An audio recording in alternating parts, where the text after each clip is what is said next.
κάτι που γράψαμε μόλις τώρα σε διασκευή του Παύλου Σιδηρόπουλου, το Φαντασία στην εξουσία ή στο χελμό.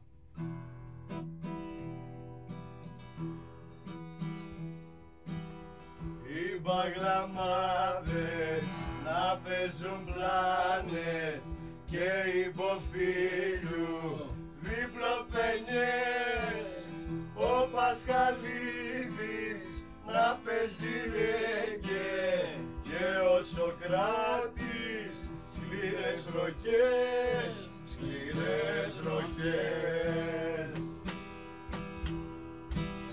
Ο Λιακοσίσβο με τα κλαρίνα και η Κιντίκη με χιπχοπιές, με τη Μαρίνα να παίζει τέτοια και να χορεύει ο Νταπεφέξ, ο Νταπεφέξ.